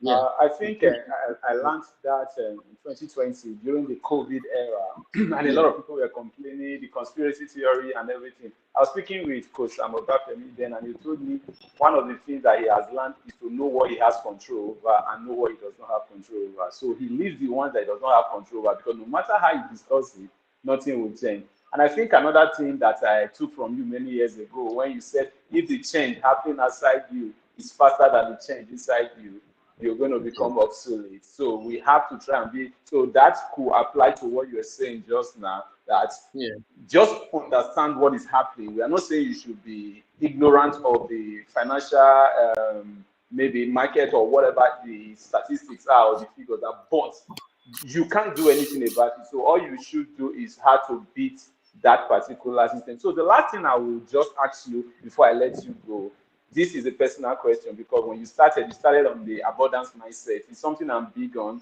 I believe in that. And even when I was having my introductory session, I talked about the abundance of the universe and then how everything is in abundance that God created. I don't know if you can hear me so that I can ask the question. So. Okay, I think Izu is off the call. Okay, yeah, he's back on. So before I allow you give your final thought, I want to ask this. There's an adage in the place where I come to that says you cannot dream on an empty stomach. So the question is, while we're talking about abundance mindset as the starter pack for all of these Eldorado we want to aspire to, how do you advise people who seemingly are living in abject poverty or below the poverty line? how do they cultivate this abundant mindset where when it seems that nothing is really happening or there is nothing there really for them to It's 9 o'clock. build on? Mr. Eugene, if you know me well enough, you know that I'm a very realistic and logical person, right? I understand that realities are different, right? I think that people should first clot their bleeding. People should first clot their bleeding. Clot your bleeding means that look at your realities first. I'm not going to tell you that, oh, you know, if you're hungry, you know, you should still aspire to perspire while you're hungry. I think you should solve your hunger problem first. And this is why I want sometimes when sorry, I can hear myself. I don't know what. Sometimes when I'm called to speak at events, I'm always asking who are the people I want to speak with. Because I think that certain messages are too ahead of people and certain messages are too behind of people. Right? This particular session about you trying to make money in dollar is not for people who want to eat. Right? You can talk about that thing around survival. Survival is a mindset more than your reality. Right? So for me, my advice is if you where you are in life is just to survive, please survive, but know when to stop. The problem with us is that some of us there's nothing else. There's nothing else that matters to us. So I still think about it. I say Jacob. I don't blame Jacob. When people talk about Jacob, Esau. Sorry, I don't blame Esau. When people say Esau sold his birthright, I said if you were Esau, you would also sell your birthright. Have you ever woken up very hungry? Very, very hungry. There is a very deep story I heard and I almost cried years ago. I never forget, it was BBC report of some, this was years ago before Echo Atlantic, like they met these girls who were like what you call sex hawkers. And then they asked them how much they were charging for a night. And they told them, and the BBC reporter, I find that report very derogatory, very, very derogatory. Like you don't have sex workers anywhere in the world, every other place in the world. But you know, he said something deep and he said something. He said, so they said, how long do you charge and how much do you charge? And he said there are two prices. And I believe this commission is something we can share here. And she gave two prices. I said, one is if someone is having protected, someone is one having unprotected sex. And the man looked at him and said to him, sorry, the lady said, it was a female presenter then, and said to him, are you not afraid of HIV? You know what the woman said? The man looked at her and said that how long does it take for HIV to turn to AIDS? This is, somebody says about 6-7 years. He says, how long does it take for hunger to kill? The person said 6-7 days. He says, so why are you talking to me about 6-7 years when I can die in 6-7 days without food? This is what I think. There are three categories of people in Nigeria. People who try to survive yesterday's pain, people who try to survive today's pain, and people who work towards avoiding tomorrow's pain. Three sets of people. I don't know if you know the data reports in Nigeria that 98%, true story, Google this, 98% of Nigerians don't have 500K in their account. So my answer to this is, if you're in that position, solve that issue first. And once you solve that issue, know when to move away from that, right? Remember, you have to be well to donate blood. Be well first that you can donate blood. And I wish I could say it another way, but this is my own ideologies and you don't have to agree with me. Thank you and God bless you.